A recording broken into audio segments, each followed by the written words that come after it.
वर्धमान नगर में रूपसेन नाम का राजा राज करता था। एक दिन उसके यहाँ वीरवर नाम का एक राजपूत नौकरी के लिए आया। राजा ने उससे पूछा कि उसे खर्च के लिए क्या चाहिए, तो उसने जवाब दिया, 1000 तोले सोना। सुनकर सबको बड़ा आश्चर्य हुआ। राजा ने पूछा, तुम्हारे साथ कौन कौन है? उसने जवाब दिया, मेरी स्त्री, बेटा और बेटी। राजा को और भी अचंभा हुआ। आखिर 4 जने इतने धन का क्या करेंगे? फिर भी उसने उसकी बात मान ली। उस दिन से वीरवर रोज 1000 तोले सोना भंडारी से लेकर अपने घर आता। उसमें से आधा ब्राह्मणों में बांट देता, बाकी के 2 हिस्से करके एक मेहमानों, वैरागियों और सन्यासियों को देता और दूसरे से भोजन बनवाकर पहले गरीबों को खिलाता। उसके बाद जो बचता उसे स्त्री बच्चों को खिलाता, आप खाता। काम ये था कि शाम होते ही ढाल तलवार लेकर राज के पलंग की चौकीदारी करता।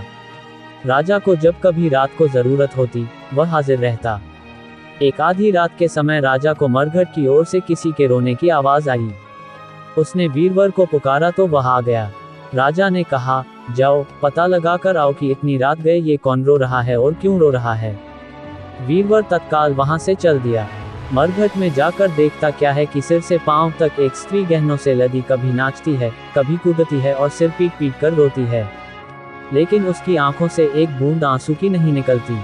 वीरवर ने पूछा, तुम कौन हो, क्यों रोती हो? उसने कहा, मैं राजलक्ष्मी हूँ। रोती इसलिए हूँ कि राजा विक्रम के घर में खोटे काम होते हैं, इसलिए वहाँ दरिद्रता का डेरा पड़ने वाला है। मैं वहाँ से चली जाऊंगी और राजा दुखी होकर 1 महीने में मर जाएगा। सुनकर वीरवर ने पूछा, इससे बचने का कोई उपाय है? स्त्री बोली, हाँ है। यहाँ से पूरब में 1 योजन पर एक देवी का मंदिर है। अगर तुम उस देवी पर अपने बेटे का शीश चढ़ा दो तो विपदा टल सकती है। फिर राजा 100 बरस तक बेखटके राज करेगा। वीरवर घर आया और अपनी स्त्री को जगाकर सब हाल कहा। स्त्री ने बेटे को जगाया, बेटी भी जाग पड़ी। जब बालक ने बात सुनी तो वह खुश होकर बोला, आप मेरा शीश काटकर जरूर चढ़ा दें। एक तो आपकी आज्ञा, दूसरे स्वामी का काम, तीसरे ये देह देवता पर चढ़े, इससे बढ़कर बात और क्या होगी? आप जल्दी करें। वीरवर ने अपनी स्त्री से कहा, अब तुम बताओ। स्त्री बोली, स्त्री का धर्म पति की सेवा करने में है। निदान 4 जने देवी के मंदिर में पहुंचे। वीरवर ने हाथ जोड़कर कहा, हे देवी, मैं अपने बेटे की बलि देता हूँ। मेरे राजा की 100 बरस की उम्र हो। इतना कहकर उसने इतने जोर से खांडा मारा कि लड़के का शीश धड़ से अलग हो गया। भाई का ये हाल देखकर बहन ने भी खांडे से अपना सिर अलग कर डाला।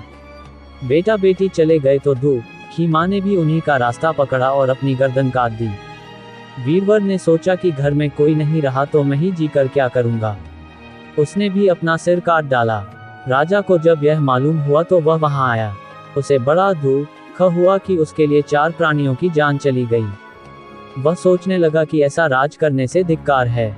ये सोच उसने तलवार उठा ली और जैसे ही अपना सिर काटने को हुआ कि देवी ने प्रकट होकर उसका हाथ पकड़ लिया।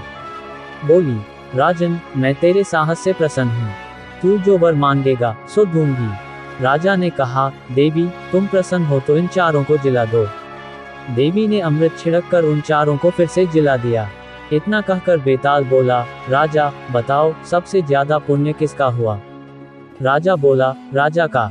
बेताल ने पूछा, क्यों? राजा ने कहा, इसलिए कि स्वामी के लिए चाकर का प्राण देना धर्म है, लेकिन चाकर के लिए राजा का राजपाट को छोड़ जान को तिनके के समान समझकर देने को तैयार हो जाना बहुत बड़ी बात है। ये सुन बेताल गायब हो गया और पेड़ पर जा लटका। बेचारा राजा दौड़ा दौड़ा वहां पहुंचा और उसे फिर पकड़ कर लाया तो बेताल ने चौथी कहानी कही।